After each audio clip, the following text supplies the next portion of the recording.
ఇప్పుడు శారీలో ఉన్న కొంగు లెంత్ వచ్చేసి మనకి నేను నీ లెంత్ వరకు తీసుకున్నానండి. చూడండి ఈ విధంగా నాకు నీ లెంత్ వరకు 45 ఇంచులు అయితే ఉందండి. ఈ విధంగా 45 ఇంచులకి మార్క్ చేసుకున్నానండి. కొంగు మొత్తము మార్క్ చేసుకొని ఈ విధంగా కట్ చేసుకోండి. ఇలా కట్ చేసిన తర్వాత ఇది వచ్చేసి పక్కన పెట్టేద్దామండి. ఇప్పుడు మనము తర్వాత దీన్ని అయితే స్టిచ్ చేద్దాం. ఇప్పుడు మనము హిప్ బెల్ట్ ఎలా చేయాలో చూద్దామండి. దీనికోసం నేను బార్డర్ అయితే తీసుకున్నానండి. ఈ బార్డర్ను ఒక ఫోల్డ్ చేసేసేయండి. ఫస్ట్ ఫోల్డ్ చేసిన తర్వాత ఇక్కడ లెంత్ వచ్చేసి 17 ఇంచులు అయితే తీసుకున్నానండి. ఇక్కడ మనకి ఫ్రంట్ బార్డర్ ఉంటే సరిపోతుందండి. వెనకాల ఈ విధంగా డోరీలు వేసి సరిపోతుందండి. ఫస్ట్ వచ్చేసి మనము క్లాత్ ఒక ఫోల్డింగ్ అనేది చేసుకున్నాం కదా, అక్కడ మనము క్లాత్ అనేది కట్ చేసుకుందామండి. ఇలా క్లాత్ అనేది కట్ చేసుకోండి. ఇలా కట్ చేసిన తర్వాత చూడండి ఈ డోరీని ఇక్కడ లోపల ఈ విధంగా పెట్టేసుకోండి. ఇటు సైడు ఈ విధంగా ఒక డోరీని పెట్టేసుకోండి. ఇంకో సైడు ఈ విధంగా డోరీని అనేది పెట్టేసుకోండి. తర్వాత కుట్టు అనేది చూడండి ఇక్కడ నుంచి ఇక్కడ వరకు కుట్టేసేసేయాలండి. అక్కడ గ్యాప్ అనేది ఉండాలి. ఎందుకంటే మనకి కొంగు అనేది ఆ ఫ్లీట్స్ పడాలండి. అక్కడ ఆ గ్యాప్లో ఆ గ్యాప్ వచ్చే విధంగా కుట్టు అనేది కుట్టేసుకోవాలి. ఈ విధంగా బార్డర్ వెడుతు కూడా మనకి 2 ఇంచులు ఉంటే సరిపోతుందండి.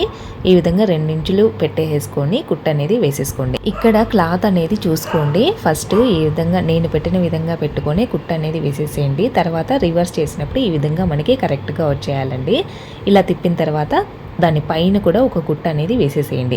ఇలా దానిపైన కుట్టు వేసిన తర్వాత ఇక్కడ చూడండి ఒక బార్డర్ను ఈ విధంగా ఓపెన్ చేసుకొని కింద ఆ ఎడ్జ్ను క్లోజ్ చేసి ఒక కుట్టు అనేది వేసేసేయండి. దానిపైన చూడండి ఈ విధంగా కుట్టు అనేది వేసేసేయండి ఒక బార్డర్ పైన. ఇలా మనము ఒక బార్డర్ను ముందే స్టిచ్ చేసుకుంటే కనుక దానిపైన ఫ్లీట్స్ వేయడం చాలా ఈజీ అవుతుందండి. ఈ విధంగా ఒక బార్డర్ను ముందే క్లోజ్ చేసి స్టిచ్ చేసేసేయాలి. ఇలా స్టిచ్ చేసిన తర్వాత ఇక్కడ నేను చూడండి ఫ్లీట్స్ అనేటివి శారీకి ఈ విధంగా చిన్న చిన్న కుచ్చులు వచ్చే విధంగా ముందే రెడీ చేసి పెట్టేసానండి. ఈ విధంగా అక్కడక్కడ పిన్నులు అనేది పెట్టేసాను పక్కన పోకోకుండా. చూడండి చిన్న చిన్న కుచ్చులు పెట్టుకుంటే పిల్లలకి చాలా అందంగా కనపడుతుందండి కొంగు వచ్చేసి. ఈ విధంగా పిన్నులు పెట్టిన తర్వాత అక్కడక్కడ ఒక కుట్టు అనేది వేసేసేయండి. చూడండి ఈ విధంగా రబ్ చేసి ఒక కుట్టు అనేది వేసేసేయండి అక్కడక్కడ. ఈ విధంగా కుట్టిన తర్వాత మనకి ఆ పిన్నులు అనేది గుండె పిన్నులు తీసి పక్కన పెట్టేసేయండి. ఇలా రెడీ చేసుకున్న తర్వాత చూడండి ఇక్కడ మనము ప్లీట్స్ అనేటివి చిన్నగా ఓపెన్ చేసుకొని దానిపైన కూడా ఒక కుట్టు అనేది వేసేసేయండి.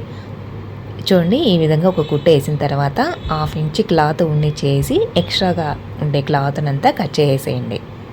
ఇలా కట్ చేసిన తర్వాత అక్కడ కూడా ఒక కుట్టు అనేది వేసేసుకోండి. ఎందుకంటే పోగులు అనేటివి చాలా ఎక్కువగా బయటకు వస్తున్నాయండి. అందుకోసం ఒక కుట్టు అనేది ఎక్స్ట్రాగా వేసేసాను కింద. తర్వాత హిప్ బెల్ట్ని తీసుకొని ఈ విధంగా లోపల ఇలా పెట్టేసుకొని క్లాత్ను ఒక కుట్టు అనేది వేసేసేయండి. తర్వాత పైన ఉండే బార్డర్ ఎడ్జ్ను కూడా ఈ విధంగా లోపలికి ఫోల్డ్ చేసుకొని దానిపైన కూడా ఒక కుట్టు అనేది వేసుకుంటే మనకి రెడీ అయిపోతుందండి. ఇలా మనము హిప్ బెల్ట్కి శారీ ఫ్లీట్స్ అనేటివి చాలా ఈజీగా రెడీ చేసుకోవచ్చు అండి. తర్వాత డోరీస్కి లత్కన్స్ వేసేసుకుంటే సరిపోతుందండి. శారీలో కొంచెము క్లాత్ ఉంది కదా అండి, అందుకోసము క్లాత్ ఉంటే ఈ విధంగా 2 రబ్బర్ బ్యాండ్లు అయితే రెడీ చేసేసానండి. ఈ వీడియో మీకు నచ్చినట్లయితే please subscribe, like and share.